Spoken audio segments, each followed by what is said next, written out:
की वीडियो को। तो इस वीडियो में जो न्यूमेरिकल हैं ये खत्म हो जाएंगे और हम अगले टॉपिक से कंटिन्यू करेंगे मे बी अगले इसमें। तो यहाँ पे न्यूमेरिकल है हमारे पास, जो आज हमें डिस्कस करना है वो है 53। ये 53 को हम डिस्कस करने वाले हैं आज की क्लास में। This is question number 53। ठीक है, तो यहाँ क्वेश्चन है क्या, calculate degree of ionization of 0.05 molarity acetic acid. तो डिग्री ऑफ आयोनाइजेशन निकालना है, यानी अल्फा निकालना है आपको, अल्फा।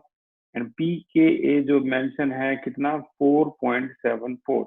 ये पी के ए की वैल्यू है, ये आपको गिवन है, अल्फा निकालना है। तो देखो, अगर क्वेश्चन को सिर्फ इतना ही पढ़े, बस इतना ही, कैलकुलेट डिग्री ऑफ आयोनाइजेशन यानी अल्फा निकालो, मोलैरिटी ये है और पी के ए की वैल्यू ये है, तो क्वेश्चन तो हो ही गया यहाँ पे खत्म। ये क्वेश्चन हो गया आपका 7.53। क्वेश्चन में अगर वैल्यू को लिखना चाह रहे हो आप लिख लो, क्या है, एसिटिक एसिड, ये एसिड है। तो ये है CH3COOH और ये डिसोसिएट होगा पानी में, CH3COO negative plus H positive. और कुछ वैल्यू लिखने की हमें जरूरत नहीं होगी, जैसे मान लो ये C है तो ये 0,0, ये आपका इनिशियल है। ठीक है, ये C अल्फा ये आपका C माइनस C अल्फा, ये एट इक्विलिब्रियम पे है। पहला पार्ट क्वेश्चन का बड़ा आसान है, K a is equal to क्या है, C अल्फा स्क्वायर होता है, तो हमें क्या निकालना है, अल्फा, जो कि होता है K A divided by C। ठीक है, अब सभी वैल्यू को अगर मैं पुट कर दूं, के ए की वैल्यू तो ये ही आपकी जो पी के ए से निकल जाएगी, राइट।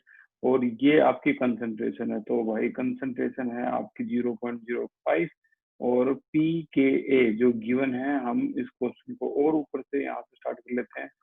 7.53 पी के ए की वैल्यू दे रखी है इन्होंने आपकी 4.74। पी के ए क्या होता है, नेगेटिव लॉगरिथम ऑफ के ए इज इक्वल टू 4.74। अब यहां से के ए को इजीली निकाल सकते हो, क्या, एंटी लॉग -4.74, इस तरीके से। और पूरा सोल्व करोगे तो के ए की वैल्यू जो है वो आप फाइंड आउट कर लोगे इजीली, वही तरीका। तो यहाँ से जो के ए फाइंड आउट होगा 1.82 10 की पावर -5, ये आपका के ए आ गया। अगर के ए आ गया तो सी एल वर्स कैसे, यहाँ पे 1.82 10 की पावर -5, और बड़ा इजीली आपका अल्फा जो है ये आ गया 1.9 10 की पावर -2। ये आपका अल्फा है। चलो रेज योर हैंड, देखते हैं आज के जितने भी क्वेश्चन है ये खत्म हो ही जाएंगे आज अगली क्लास में। तो कुछ नेक्स्ट लेवल के क्वेश्चन जो पहले से ही आपको पता है वो ये, अल्फा की वैल्यू को देखकर आप बताइए कि क्या इसकी परसेंटेज होगी, इसकी परसेंटेज क्या होगी। रेज योर हैंड, अल्फा की वैल्यू को देखो ध्यान से और बताइए इसकी परसेंटेज क्या होगी। Alpha degree of dissociation, percentage of dissociation क्या होगी बताइए। पहला आंसर शशांक का, very good. Nikhil very good. Nitesh बताइए।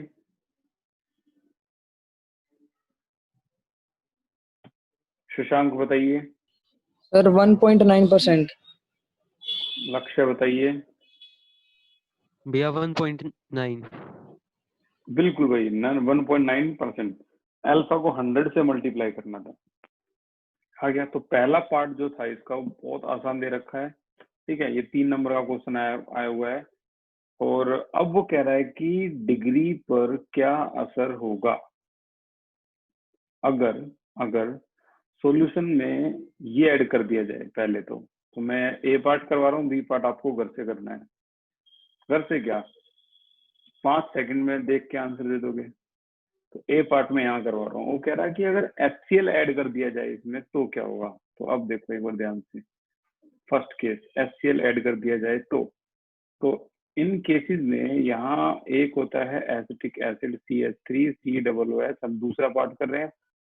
वाटर की प्रेजेंस में ये डिसोसिएट होते हैं, CH3COO नेगेटिव और H पॉजिटिव।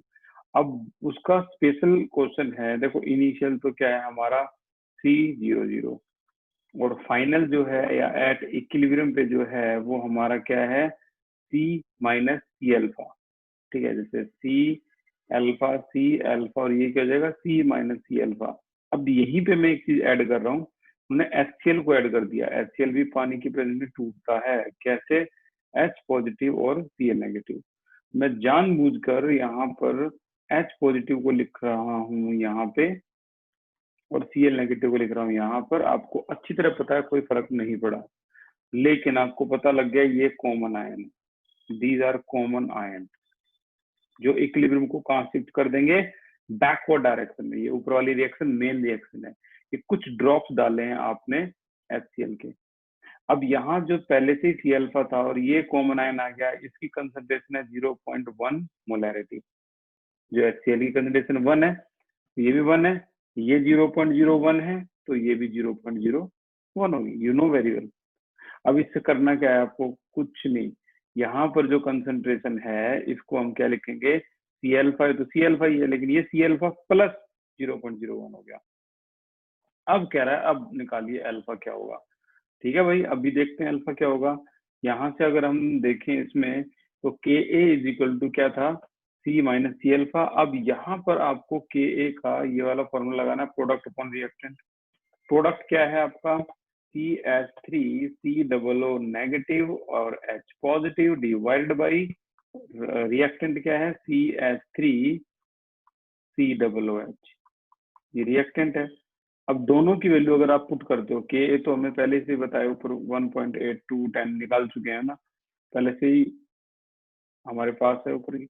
ये जो वैल्यू है आपकी एसिटेटाइन की, ये आपकी सी अल्फा ही रहेगी, बट इसके आ जाने से ये अब सी अल्फा नहीं है, ये क्या बन गया आपका, सी अल्फा प्लस 0.01। अब ये बन गया। ठीक है, तो यहाँ हम एक एक करके इनको पुट करेंगे। ये वैल्यू सी अल्फा ही है, ये आपकी 0.01 प्लस सी अल्फा है, और नीचे जो वैल्यू है ये क्या है आपकी, C minus C alpha. It mean C की concentration C minus C alpha, ये है। अब एक एक करके खेलते हैं इसके साथ। देखो C कॉमन ले लो, C अगर मैं कॉमन ले लेता हूँ 1.82 10 की पावर माइनस 5, तो यहाँ पर साफ पता लग रहा है C अगर मैं कॉमन लेता हूँ, ये सी अल्फा है, यहाँ पर आ गया आपका 1 माइनस अल्फा। देखो C से C कैंसल आउट हो गया। अब किसी को इग्नोर करना आ गया है तो बताइए, किसी को अगर इग्नोर करने में कोई परफेक्ट हो गया है तो बताइए इनमें से इग्नोर करने के बाद क्या आएगा। यहाँ पे अरे कोई नहीं इग्नोर करने में एक्सपर्ट नहीं हुआ है तो वो समस्याओं को बढ़ाएगा, तो एक्सपर्ट हो गया तो वो 2 मिनट में सोल्व करके घटा देगा वो। किसी के कंपैरिजन में कैसे इग्नोर करते हैं, अल्फा की वैल्यू वेरी वेरी स्मॉल है, बहुत स्मॉल है। कैसे पता लगा, ये पावर देख लो 10 की पावर माइनस 5। तो अल्फा की वैल्यू जो है वो बहुत ज्यादा कम है, इसको हम इग्नोर करेंगे तो 1 के कंपैरिजन में इग्नोर करेंगे तो ये पूरा इग्नोर हो गया। ऊपर इसके कंपैरिजन में अल्फा को इग्नोर कर देंगे, अल्फा को इग्नोर करेंगे तो सी भी इग्नोर, क्योंकि मल्टीप्लाई है ना ये। अब यहाँ पर ये पूरा 0 हो गया, ये पूरा 0 हो गया, यानी प्लस माइनस वाले के कंपैरिजन में इग्नोर किया जाता है। ये 0 हो गया, ये भी 0 हो गया। इसको हम 0 नहीं कर सकते क्योंकि ये किसी के साथ प्लस माइनस नहीं है। तो इग्नोर करने के बाद हमारे पास देखो क्या आ गया, क्या रह क्या गया, नीचे तो 1 है, ऊपर 0.01। अब आप खुद देख लो कितना आसान क्वेश्चन हो गया। डिवाइड करेंगे तो आंसर आएगा 1.82 10⁻⁴। Raise your hand, 10⁻⁴। Raise your hand 10⁻⁴ alpha के लिए।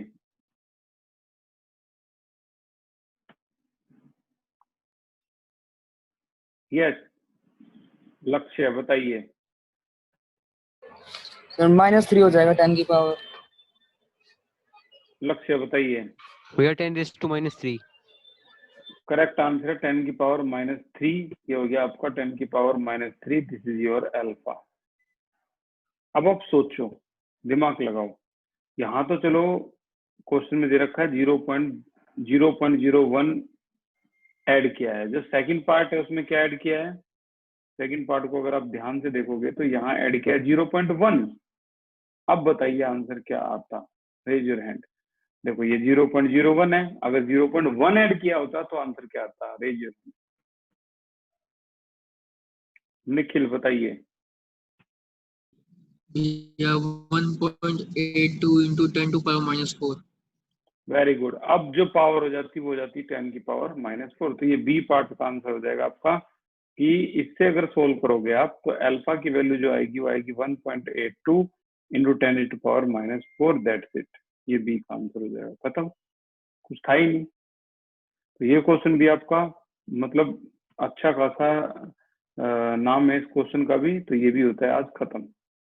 अब एक ही क्वेश्चन रह गया है, इसको भी आज ही खत्म कर लेते हैं और फिर हम अगले तरह के क्वेश्चन पे अटैक करने वाले हैं। 54 क्या है, डाई मिथाइल अमाइन है कोई, डाई मिथाइल अमाइन, और इसकी जो के ए की वैल्यू है वो दे रखी है।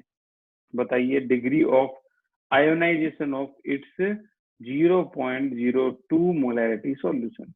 यानी अल्फा पूछ रहा है, के ए दे रखा है, ये तो यार बहुत आसान हो गया। अल्फा पूछ रखा है, के ए दे रखा है, क्या कोई बता सकता है di methyl amine, di methyl amine acid होता है या बेस होता है, raise your hand. Di methyl amine acid होगा या बेस होगा, रेज योर हैंड। आसान है और छोटा सा एक लॉजिक है, बस उसी पे ही है।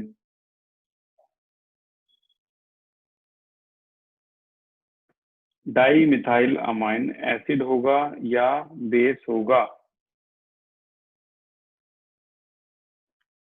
ये है आपका कौन सा क्वेश्चन कर रहे हैं हम, 54% वाला है, ठीक है।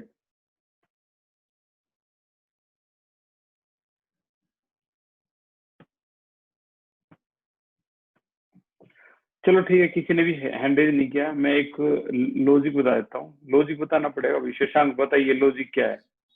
सर बेस होगा शायद, क्योंकि NaOH के साथ ये हो जाएगा sir, ionize. Very good very good. ये भी इतना भी ढूंढना, कुछ भी नहीं हो तो इतना भी ढूंढना बड़ी बात है भाई मेरे हिसाब से। अच्छा है, सही ढूंढा है आपने, ये बेस होगा। लेकिन मैं बता दूं, अमाइन जहां भी आ जाए, अमोनिया बेस होता है, और जितने भी अमाइन होते हैं अमोनिया डेरिवेटिव होती है, यानी अमोनिया से निकले हुए होते हैं। तो अमाइन जहां भी आ जाए बेस है, अमोनिया जहां भी आ जाए बेस है। अमोनिया के बारे में तो आपको पता है, तो ये बेस है। अब इसमें सीधी सीधी सी एक बात बोल दी है कि भाई आयोनाइजेशन कौन, यानी के ए की वैल्यू दे रखी है, ये दे रखी है इन्होंने, सीधा सीधा सा एक जो हिसाब किताब है वो बोल दिया। के ए की वैल्यू गिवन है, इसको हटा देता हूँ मैं यहाँ से और यही सोल्व करते हैं इसको।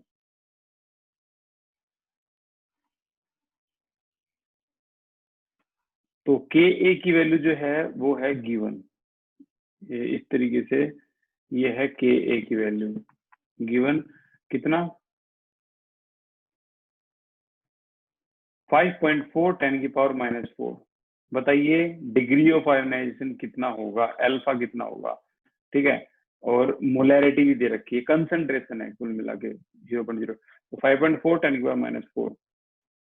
तो ये है हमारा 7.54 क्वेश्चन, और यहाँ के की वैल्यू है 5.4 10 की पावर -4, और ये आपका कंसंट्रेशन भी दे रखी है कितनी, 0.02 मोलैरिटी। तो अल्फा निकालना है, K a is equal to C alpha square. K a भी मैं गलत बोल रहा हूँ, के बी होना चाहिए, ये बेस है। तो अल्फा क्या हो जाएगा आपका, अंडर रूट के बी अपॉन में सी, ठीक है। के बी की वैल्यू क्या है 5.4 10 की पावर -4, और ये कंसंट्रेशन जो है वो है 0.02 का स्क्वायर रूट, और यहाँ से आपका जो अल्फा है ये निकल जाएगा, कुछ भी ज्यादा बड़ी बात नहीं थी, 0.164, ये अल्फा हो गया। अब जब अल्फा निकल ही गया तो इसका सेकंड पार्ट भी चेक कर लेते हैं। सेकंड पार्ट क्या कह रहा है भाई, सेकंड पार्ट कह रहा है इसका कि बताइए परसेंटेज क्या होगी अगर इसमें ऊपर से क्या डाल दिया जाए, 0.1 मोलैरिटी NaOH डाल दिया जाए, तब परसेंटेज क्या होगी। परसेंटेज तो वो बेवकूफ बना रहा है, आपको बताना नया अल्फा क्या होगा, जैसे ऊपर वाले क्वेश्चन में किया था। अल्फा ने निकल गया नया, 100 से मल्टीप्लाई कर दो, 100 से सीधा परसेंटेज आएगी। तो अल्फा निकालना है, अगर क्या ऐड कर दिया जाए, NaOH ऐड कर दिया जाए, और वो भी कितना मोलर, 0.1 मोलर। जैसे सेटअप बनाओ, हमें नहीं पता फॉर्मूला, तो BOH की रिएक्शन बना लो, पानी में डालेंगे तो B पॉजिटिव प्लस में OH नेगेटिव। इनिशियली क्या थी भाई, इनिशियली ये थी C। अगर यहाँ डिग्री जो वर्ड है परसेंटेज कोई नहीं, C 0 अच्छा एट इक्विलिब्रियम पे क्या है यहाँ पे आपका C माइनस C अल्फा, ये है आपका C अल्फा, ये है आपका C अल्फा, लेकिन NaOH भी तो डाला है, NaOH भी टूटेगा तो ये क्या निकालेगा, Na positive plus OH negative. अब आप देख रहे हो यहाँ पे साफ साफ ये इसका कॉमन आयन इफेक्ट है, ठीक है। अच्छा NaOH की कंसंट्रेशन दे दी उन्होंने, कितनी है 0, ऊपर लिख रहा हूँ 0 पॉइंट कितनी है 1 मोलैरिटी, तो यहाँ भी क्या हो जाएगी 0.1 मोलैरिटी हो जाएगी इसकी भी। तो जाहिर सी बात है ये हिस्सा जुड़ के दिस प्लस में 0.1 मोलैरिटी बनाएगा, ठीक है। ऐसे तो आपको करने के तरीके जो हैं वो पता होने चाहिए, सेटअप कैसे बनाओगे आप ये पता होना चाहिए। तो ये हो गया आपका OH नेगेटिव कंसंट्रेशन। कई बच्चे इसको रिप्रेजेंट ऐसे भी करते हैं, अगर आप चाहो तो ऐसे रिप्रेजेंट कर सकते हो। देखो इसे हटाओ, यहाँ से भी हटा दो, मैं तो कहूँगा। हालांकि अगर आप यहाँ पर रिप्रेजेंट करते हो तो इसे अच्छा बताया जाता है 0.1, बट आप ना इसकी कंसंट्रेशन को नीचे लिख दो 0.1 मोलैरिटी, 0.1 मोलैरिटी, और एक बार अलग से आप मेंशन कर सकते हो कि OH नेगेटिव कंसंट्रेशन है वो C अल्फा प्लस 0.1 मोलैरिटी हो चुकी है। क्यों, कॉमन आयन इफेक्ट। अब यहाँ पे आपको क्या नया अल्फा निकालना है। चलो तो नए अल्फा के लिए करते हैं C अल्फा स्क्वायर। अल्फा क्या हो जाएगा, अंडर रूट नए अल्फा के लिए।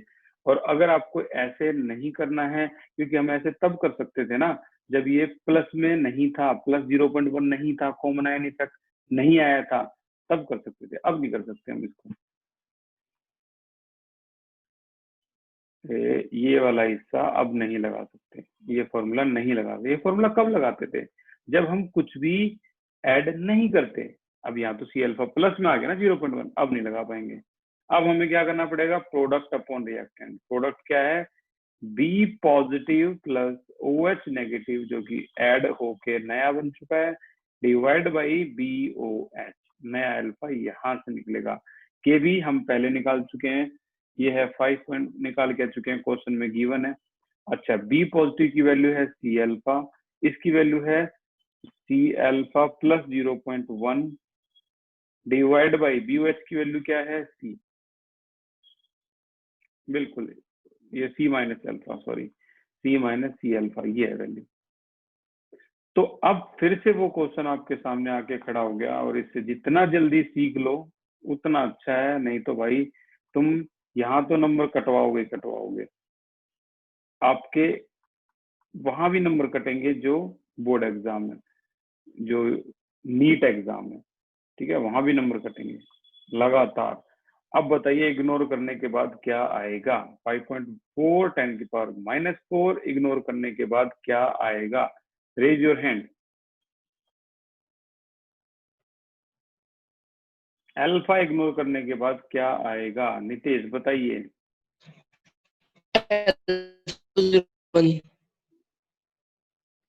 ओके यहाँ से ये इग्नोर हो गया कंपैरिजन में, यहाँ से ये इग्नोर हो गया कंपैरिजन में, और हमारे पास जो आया वो था अल्फा इंटू 0.1, यानी करेक्ट आंसर यहाँ से अल्फा का आ गया आपका 5.4 10⁻⁻3। दिस इज योर आंसर, ठीक है। कुल मिला के ऐसे क्वेश्चन से डरना नहीं है भाई, बहुत आसान क्वेश्चन है। आपने इतनी मेहनत करके यहाँ तक आगे हो, अब पीछे मुड़ के नहीं देखना है। अब आसान से ही सेटअप है जो रहता है, अब सिर्फ सोलबिलिटी प्रोडक्ट रह गया, बाकी सब पे आपने एक एक करके इनको अपनी मेहनत से खत्म कर दिया। 63 की तरफ चलते हैं, एक नई दुनिया में। देखना भाई एक नई दुनिया, ये भी सीख गए तो आपका ये सेकंड इक्विलिब्रियम भी खत्म। ये है 63। प्रेडिक्ट करके बताओ कि फॉलोइंग सोल्ट, जो ये नीचे सोल्ट हैं सारे के सारे, ये एसिडिक हैं, बेसिक हैं या फिर न्यूट्रल हैं, ये बताना है। करने का तरीका, जैसे 63 का ये पार्ट कर रहा हूं मैं, 63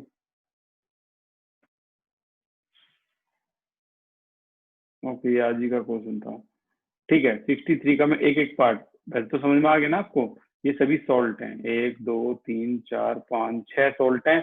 बताना है आपको ये एसिडिक है, बेसिक है या न्यूट्रल है, एग्जाम में भी आ चुका है। अगर ये सीख गए आप तो अगले 3 क्वेश्चन भी कर दोगे, ठीक है। तो करते हैं इसकी शुरुआत।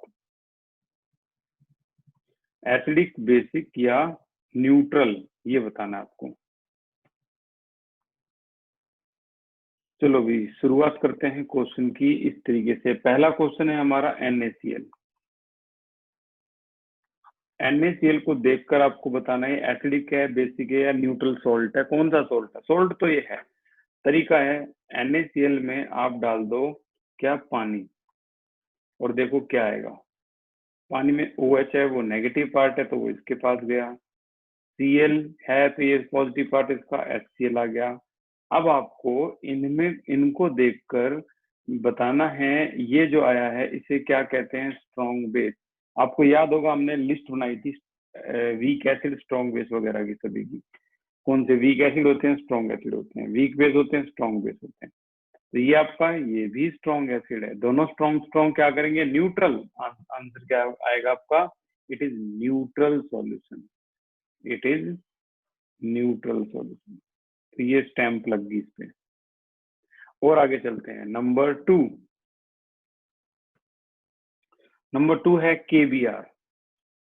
KBr है तो KBr में पानी डालते हैं, H2 डालो। अब ये क्या आएगा, KOH और HBr।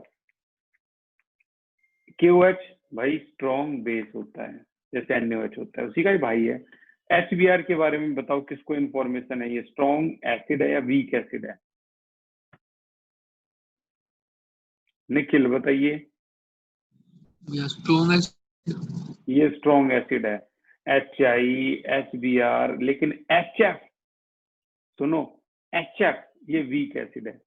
दोनों स्ट्रॉन्ग, तो गेम न्यूट्रल रहा, यहाँ भी स्टैंप लग गई न्यूट्रल, ठीक है। It is neutral salt. तीसरा पार्ट ये है NaCN, सोडियम साइनाइड। यहाँ पर NaCN में फिर से आप वही पानी डालो और देखो क्या आता है। अब की बार आया NaOH जो कि एक स्ट्रॉन्ग बेस है। FCN ये हाइड्रोजन साइनाइड, ये वीक एसिड है, तो ये आपका स्ट्रॉन्ग बेस और ये वीक एसिड है। आपकी बार डोमिनेट कौन हो गया, बेस, तो आपका सॉल्यूशन बेस है, आपका सॉल्ट बेसिक सॉल्ट है, ठीक है। आगे चलते हैं, नंबर 4 अमोनियम नाइट्रेट। ये अमोनियम नाइट्रेट है, इसमें पानी डालेंगे तो देखो क्या आएगा, NH4OH अमोनियम हाइड्रोक्साइड और HNO3। बताइए अमोनियम हाइड्रोक्साइड के बारे में, रेज योर हैंड। ये बेस स्ट्रॉन्ग है या वीक है, देवेश बताइए। Weak base. ये वीक बेस है, और अगर ये वीक बेस है, ये वीक बेस है, और ये तो भाई देखो स्ट्रॉन्ग एसिड होता है, तो ये आपका क्या है, स्ट्रॉन्ग एसिड है। तो जो आंसर होगा भाई स्ट्रॉन्ग की तरफ जाएगा, आपका हो गया आंसर एसिडिक सॉल्ट। ये सॉल्ट कैसा था इसका, एसिडिक, राइट। आगे है आपका नंबर 5। ये नंबर 5 है, यहाँ पे है हमारे पास NaNO2, सोडियम नाइट्राइट, ठीक है ना, ये नाइट्राइट है, वो नाइट्रेट था NO3। ये H2 डाल देंगे इसमें तो ये आपका फॉर्म करेगा वही NaOH, और अब की बार भाई HNO2 नाइट्रस एसिड। तो देखो इसके बारे में सभी को पता है, ये एक स्ट्रॉन्ग बेस है, लेकिन क्या कोई इसके बारे में बता सकता है HNO2 के बारे में। HNO2 आपका क्या है, नितेश बताइए। Weak acid. ये वीक एसिड है, और अगर ये वीक एसिड है तो आप इसका जो आंसर है वो गया बेसिक की तरफ, ये आपका बेसिक है। सिमिलरली लास्ट है नंबर 6 और ये क्वेश्चन आ चुका है तो ये हो गया खत्म पूरा। KF में पानी डाल दो, तो ये जो बनाएगा वो क्या बनाएगा, KOH प्लस में HF। HF QH के बारे में मैं बता देता हूँ, ये एक स्ट्रॉन्ग बेस है, आपको ही पता है, NaOH का सगा भाई। HF के बारे में बताइए, कौन जानता है? अभी थोड़ी देर पहले ही बताया था Shashank. Yes Shashank. Sir weak acid है।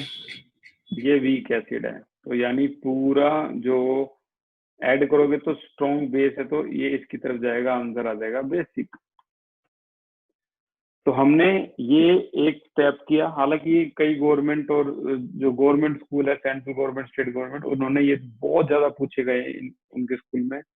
अब हम चलते हैं अगले सेटअप की तरफ। आपकी बुक में तो खैर नहीं है, लेकिन प्रदीप फंडामेंटल और एबीसी में इसकी डेरिवेशन आती है। मोस्ट इंपोर्टेंट 3 डेरिवेशन है, लेकिन ये एनसीईआरटी में नहीं है, ये कॉम्पिटिटिव एग्जाम में ज्यादा आती है। तो मैं रिजल्ट बता रहा हूँ आपको। पहली derivation, salt of weak acid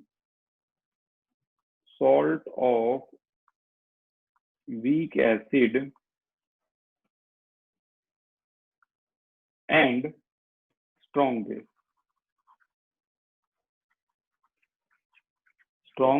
base. अगर ऐसा हुआ कभी भी, कोई भी ऐसा सॉल्ट है जो वीक एसिड और स्ट्रॉन्ग बेस का बना हुआ है, तो हम उसके लिए, जैसे एग्जांपल भी दे रखा है इन्होंने बहुत बढ़िया, CH3COONA। You know very well, जब पानी में डालोगे तो NaOH बनेगा और CH3COOH बनेगा। CH3COOH एक वीक एसिड है। तो ऐसा केस के लिए अगर आपको पीएच निकालनी आए दोनों को मिक्स करने के बाद, तो फॉर्मूला ये बनता है हाफ क्या, PKW प्लस में PKA प्लस में log KC। क्वेश्चन कैसे करना है मैं बताऊंगा आपको। अगला, सॉल्ट ऑफ स्ट्रॉन्ग एसिड, अगर मान लो केस आता है salt of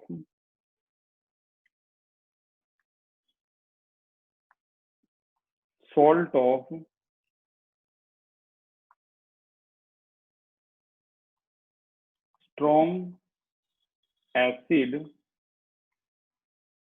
and weak base.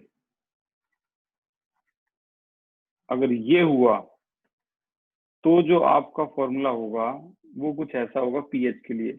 Example भी दे रखा है इन्होंने, बहुत अच्छी बात है। अमोनियम क्लोराइड, मोस्टली क्वेश्चन इसी पे आएंगे, स्ट्रॉन्ग एसिड वीक बेस या वीक एसिड स्ट्रॉन्ग बेस। और अब की बार जो पीएच होगी वो आपकी ये होगी हाफ PKW माइनस PK भी हो जाएगा इस बार, और प्लस का log KC हो जाएगा इस बार। और अगर केस ऐसा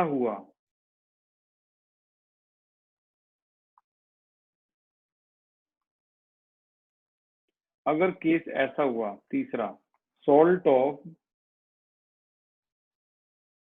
दोनों वीक हैं, weak acid and weak base, ऐसा हुआ, तो यहां पर पीएच जो होगी उसका फॉर्मूला ये होगा, pH is equal to half PKW plus PKA minus PKB। ठीक है। अब एक कंडीशन ही रहेगी आप सभी के दिमाग में जो चल रही है, क्या, salt of strong acid and strong base, ऐसे में डज नॉट अंडरगो हाइड्रोलिसिस, और इसमें पीएच मेंशन नहीं होगी, डज नॉट अंडरगो हाइड्रोलिसिस। ऐसी कंडीशन में आपको पीएच नहीं निकालनी होगी। ऊपर की 3 कंडीशन है बस वही। अब ये क्वेश्चन कैसे हैं, इनका मतलब क्या है सिस्टम, तो उनके लिए हम करते हैं न्यूमेरिकल। तो पहला न्यूमेरिकल आपके सामने मैं बताऊंगा, दो तरीके बताऊंगा, आसानी से एक तरीके से इसको कर देना। पहला, पहला न्यूमेरिकल है आपका 61 एनसीईआरटी। चेक करते हैं भाई इसको, 61 एनसीईआरटी, ये रहा 61 एनसीईआरटी। हाईलाइट कर देता हूँ पहले से ही। नाइट्रस एसिड आपको दिख गया होगा, बहुत आसान है पहचानना वगैरह वगैरह। तो ionization constant of nitrous acid यानी आपका एसिड है तो Ka की वैल्यू है। कैलकुलेट पीएच निकालो of 0.04 molarity sodium nitrate solution, ये इसका सॉल्ट है। एंड डिग्री ऑफ हाइड्रोलिसिस भी निकाल के दिखाओ। तो देखना एक बार ध्यान से, सारे न्यूमेरिकल एक जैसे हैं, सारे न्यूमेरिकल बड़े आसान है। तो पहले तो इसका जो पीएच है वो सीखते हैं, फिर डिग्री ऑफ हाइड्रोलिसिस भी सीखेंगे। तो पीएच कैसे निकालोगे, उन्होंने कहा है कि calculate pH of 0.04 molarity sodium nitrate. इसको पढ़ो, क्या है ये सोडियम नाइट्रेट, क्या होता है सोडियम नाइट्रेट? सोडियम नाइट्रेट बोल रहा हूं मैं इसको, ध्यान से देख लो भाई एक बार अच्छी तरह से। ये नाइट्राइट है, सोडियम नाइट्राइट है ये, ठीक है। सोडियम नाइट्राइट होता है NaNO2। अब बताओ भाई, रेज योर हैंड, NaNO2 आपके हिसाब से अगर मैं इसको पानी में डाल दूं तो एसिड और बेस कैसा आएगा? रेज योर हैंड, देवेश बताइए। स्ट्रॉन्ग बेस आएगा और वीक एसिड आएगा। बस बस बस, अब देखना यहाँ से कैसे हम क्या करते हैं। तो पीएच कैसे निकालते हैं, तो ये तरीका ये रहा, ये है आपका पीएच निकालने के लिए क्वेश्चन नंबर 61। पीएच कैसे निकालोगे, तो पीएच के लिए मैंने बता दिया था, NaNO2 के बारे में मेंशन कर दो, this is a salt of strong base and weak acid. अब क्योंकि आपको तो फॉर्मूले पता है ना इनके, तो यहां से आप वही फॉर्मूला लगाओगे जो हमने अभी नोट किए थे, माइनस में लॉग Kc, ठीक है। लॉग Kc लिखवाया होगा मैंने वहां पे, लॉग C कर लेना भाई, लॉग कंसंट्रेशन बोलते हैं इसको, Kc गलत है, लॉग C कर लेना उसको ध्यान से। अच्छा हाँ, ये हालांकि फॉर्मूले आपको हर प्रदीप फंडामेंटल में मिल जाएंगे, ABC में मिल जाएंगे, एनसीईआरटी में नहीं मिलेंगे, ठीक है। एनसीईआरटी में एक ही फॉर्मूला है बस। तो यहाँ पर हम इसमें एक एक करके वैल्यू लिखना चाहेंगे। PKW क्या होता है, कोई बता सकता है PKW क्या होता है? मेरे ख्याल में तो बता ही देंगे एक दो। PKW की वैल्यू क्या होती है, उम्मीद है एक दो तो जरूर बताएंगे, आसान है। और नितेश बहुत बढ़िया, तुक्का मत मारना, एक्यूरेट आंसर बताओ नितेश। बेस सोल्ट के लिए पीएच PKW भाई मुझे लगा इसके आंसर 3-4 बच्चे और बता देंगे, लेकिन ये आसान है। PKW तो यार बहुत आसान है, आपको याद होगा हमने ये चीज की थी, ये याद होगा आपको, H पॉजिटिव OH नेगेटिव दोनों का मल्टीप्लीकेशन होता है 10⁻⁻⁴। और आपको अच्छी तरह याद होगा जब हम इसको लिखते हैं और पीएच निकालते हैं, तो देखो पीएच प्लस में POH इज इक्वल टू क्या आता था 14। आपको याद है ये दोनों किसका मल्टीप्लीकेशन होते थे? KW का मल्टीप्लीकेशन होते थे। तो ये जो आएगा वो क्या आएगा? PKW आएगा, यानी PKW की वैल्यू ऑलवेज क्या होती है 14 प्लस में PKA। अब यहाँ से PKA क्वेश्चन में आराम से निकला हुआ है, क्योंकि क्वेश्चन में आपको क्या दे रखा है भाई, आयोनाइजेशन कांस्टेंट की वैल्यू दे रखी है क्वेश्चन में, Ka की वैल्यू दे रखी है 4.5 × 10⁻⁻⁴ दे रखी है Ka की वैल्यू, जो कि कांस्टेंट वैल्यू है, इक्विलिब्रियम कांस्टेंट। जब Ka है तो Pk नहीं निकाल सकते, बिल्कुल निकाल सकते हैं। आंसर आ गया 3.35, राइट। लॉग C की वैल्यू भी क्वेश्चन में दे रखी है, कितनी दे रखी है 0.04 मोलैरिटी कंसंट्रेशन, ये दे रखी है, तो इससे लॉग C आ गया आपका। ये वैल्यू मैंने देख लिख दी 1.4। So your final pH is 7.97, this is your pH value. मैंने पहले बताया प्रोडक्ट ऑफ हाइड्रोलिसिस या डिग्री ऑफ हाइड्रोलिसिस हम बहुत जल्दी करने वाले हैं। आज हम इस पे ध्यान देंगे, इसकी पीएच कैसे निकलती है। क्लियर? चलो अब हम 62 पे अटैक करेंगे। 62 देखते हैं क्या है। ये है 62, इसी से ऊपर 62। तो 62 वाले क्वेश्चन में अब वो घुमाएगा दिमाग अच्छी तरह से तुम्हारा, लेकिन तुम्हें बचना है इनसे। A 0.02 molarity solution of pyridinium hydrochloride has pH इतनी, यानी इस सॉल्यूशन की जो पीएच है, इसकी कंसंट्रेशन ये है, पीएच ये है। Calculate ionization constant of pyridine. अब सुनो जरा ध्यान से मेरी बात को। यहाँ पर अगर मेरे को पता लग जाए कि ये कौन सा सॉल्ट है, सबसे पहली बात पायरिडीनियम हाइड्रोक्लोराइड जो है ये कौन सा सॉल्ट है। तो देखो हाइड्रोक्लोराइड बताओ क्या होता है, raise your hand. Hydrochloride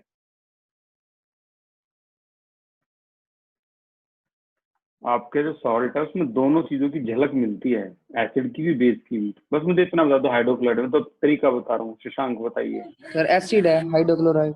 very good. कौन सा एसिड है, स्ट्रॉन्ग या वीक? Sir strong. स्ट्रॉन्ग, यानी आपको यहाँ से पता लग गया एक हिस्सा कि स्ट्रॉन्ग एसिड है। तो बताओ दूसरे वाला जो हिस्सा है कभी भी जिंदगी में स्ट्रॉन्ग हो सकता है? 4 फॉर्मूले बताए थे मैंने। जो ट्रिकी माइंड है तो भाई वो तो डिस्टिंग्विश कर देगा बहुत जल्दी। अरे ये स्ट्रॉन्ग हो सकता है क्या, स्ट्रॉन्ग बेस? अगर ऐसा हो गया तो हाइड्रोलिसिस तो पॉसिबल है ही नहीं। इसका मतलब पायरिडीन जो होता है ये एक वीक बेस होता है, जिसे पायरिडीन बोलते हैं। सॉल्ट बनाओगे तो पायरिडीनियम हाइड्रोक्लोरिक क्लोराइड, ठीक है ना। तो ये पायरिडीन जो है वो वीक बेस है, और आपके नोट आपकी एनसीईआरटी के उस टेबल में भी दे रखा है ये पायरिडीन। अच्छा पीएच पता लग गई सॉल्ट की इतनी है, तो कैलकुलेट करके देखो आयोनाइजेशन कांस्टेंट ऑफ पायरिडीन। तो अब देखो सारी वैल्यू आपके सामने है, मैं 62 को करवा रहा हूँ। ये तरीका है इस 62 को करने का। ये देखो क्वेश्चन है हमारा 62 7.62 एक्सरसाइज पायरिडीनियम क्लोरोक्रोमेट। भाई इस क्वेश्चन में अगर आप वही चीज को लिख दो, क्या पायरिडीनियम या पायरिडीनियम हाइड्रोक्लोराइड क्या है, is a salt of strong acid and weak base. और आपको अच्छी तरह पता है मैंने कैसे निकाला है। अब पीएच की जो का फॉर्मूला है इसको भी भाई अच्छी तरह से आप चेक ही कर लेना। हाफ इन्होंने कॉमन ले रखा है, तो लॉग के डब्ल्यू है, माइनस में लॉग के बी है, और प्लस में लॉग सी है। ठीक है, हो सकता है वो माइनस अंदर कर दोगे तो वही फॉर्मूला बन जाए जो हमने अपने लिस्ट में बना रखा है। चेक कर लेना। कुल मिला के ये जो अब मैं लिख रहा हूँ ये फॉर्मूला एक्यूरेट है, तरीके पता होने चाहिए। माइनस लॉग के डब्ल्यू मैंने पहले ही बोल दिया है 14। लॉग के बी, क्या के बी निकल सकता है? यस, क्योंकि क्वेश्चन में पहले ही आपको इसकी वैल्यू दे रखी है। के बी की वैल्यू कितनी दे रखी है, अगर मैं क्वेश्चन में देख के लिखूं तो ये है आपकी 0. Calculate ionization constant of pyridine. K B की वैल्यू नहीं दे रखी है, लिख दो भाई लॉग के बी। और पीएच की वैल्यू तो दे रखी है ना, इसलिए हम पीएच को यहाँ लिख देंगे 3.44 प्लस लॉग सी कंसंट्रेशन है ये दे रखी है 0.02। यहाँ से साफ साफ पता लग रहा है 10 की पावर -2, नहीं 2 into 10 की power -2। Then we can calculate log c and the value of log c is 1.7. Now you can easily calculate, as you can see, you can easily calculate the value of log kb by 2 को multiply कर देंगे ऊपर ले जाके, ठीक है ना। तो ये 2 को मल्टीप्लाई करोगे तो क्या आ जाएगा भाई 88.6 और ये माइनस का साइन वहां फेंक दो, minus is equal to 14 minus log KB plus 1.7. After calculating mathematically, you can calculate KB by antilog 1.5 into 10 is to power minus 9. आप अपने घर पे होमवर्क में से ट्राई करना, आंसर तक पहुंच जाओगे। रेज योर हैंड अगर किसी को भी ये प्रॉब्लम आई है कि ये कैसे हुआ, ये कैसे हुआ। Raise your hand.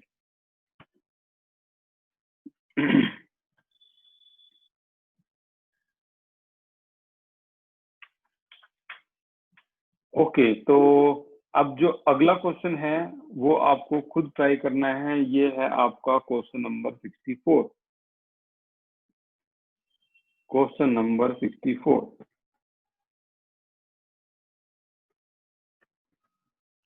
ये देखो क्वेश्चन नंबर, अगेन वही क्वेश्चन। द आयोनाइजेशन कांस्टेंट के क्लोरोएसिटिक एसिड कितना है, ये है। चलो raise your hand. Acetic acid के बारे में किसी ने सुना है? एसिटिक एसिड, एसिटिक एसिड के बारे में लक्ष्य बताइए। भैया वीक एसिड है। ये वीक एसिड है। अगर मैं इस क्लोरोएसिटिक एसिड को किस में डाल दूं, सोडियम पूरा सॉल्ट बना दूं, तो इन्होंने देखो सॉल्ट बना दिया है, sodium salt of this acid, तो क्या हो जाएगा ये sodium salt of chloroacetic acid. तो सोडियम आ गया। अब क्लोरोएसिटिक एसिड तो तुम्हें पता ही है क्या होता है, वीक एसिड। अब सोडियम जो आया है वो OH लेके पानी से क्या बनाएगा भाई, NaOH बनाएगा, जो कि एक स्ट्रॉन्ग बेस होता है। तो आपको कौन सा फॉर्मूला लगाना है, स्ट्रॉन्ग बेस और वीक एसिड वाला formula. And what will be the pH, pH बतानी है, इतने की और इतने की इसमें ऐड कर दिया ये, ठीक है ना। तो इसकी पीएच बतानी है। तो आपको देखो कंसंट्रेशन पता है, आपको Ka की वैल्यू पता है, इस Ka की वैल्यू से, इस Ka की वैल्यू से आप क्या निकाल सकते हो, pKa निकाल सकते हो, यू नो वेरी वेल। और जैसे ही pK आ गया तो बताओ आपको अब क्या चीज नहीं पता, ये है वो फॉर्मूला। जैसे ही अगर वो आ गया तो 64 का फॉर्मूला ये है, 7.64 एक्सरसाइज। देखो क्वेश्चन हो गया आपका सीधा सीधा सा सोल्व कि आपको पीएच निकालनी है, और किसकी निकालनी है मैं ऊपर नाम लिख देता हूँ, सोडियम सॉल्ट ऑफ क्लोरो, ये पूरा नाम है इसका, क्लोरो एसिटिक एसिड, जो कि एक वीक एसिड होता है। एसिटिक एसिड जहां भी आ जाए ना COO, वो वीक ही होता है। और सोडियम जो Na है वो OH के साथ रिएक्ट करेगा तो NaOH यानी स्ट्रॉन्ग बेस बनेगा। which is a salt of, this is a salt of weak acid and strong base। बहुत इजीली, बस 3 ही क्वेश्चन है तुम्हारे एनसीईआरटी में इससे रिलेटेड, ये तीसरा है। तो पीएच का फॉर्मूला अब क्या हो जाएगा, वही -हाफ log KW प्लस का log KA और माइनस का log C। अब यहां से सारी वैल्यू को अगर आप रख दोगे, pH is equal to minus का half KW, you know 14, this is 14, और मैंने पहले ही बताया था log KA से कैसे निकालना है वो, ठीक है। तो log KA से पूरा प्रॉपर सोल्व करोगे तो ये आ जाएगा आपका कितना, 2.88 प्लस का 2.88, और ये log KC जो है ये आ जाएगा आपका 1.0, क्योंकि 10 की पावर क्या थी log KC, -1। तो C कितनी थी, 10 की पावर -1 यानी 0.1। 0.1 है तो भाई log KC क्या हो जाएगा, 1 ही तो होगा। अब इससे सोल्व कर दोगे पूरे को तो आंसर आएगा 7.94। खत्म खेल। तो ये कुछ तरीके हैं जिनसे हम बहुत आसानी से इन चीजों को निकाल सकते हैं। किसी के मन में कोई डाउट हो तो जल्दी से पूछो, नहीं तो फिर बाकी का जो क्लास है उसमें हम इसको कंटिन्यू करेंगे। Raise your hand. ओके, तो ये फॉर्मूले जितने भी हैं मैं आपके पास स्क्रीनशॉट लेके एक बार ग्रुप में भी सेंड कर दूंगा, जो ABC और ये प्रदीप में।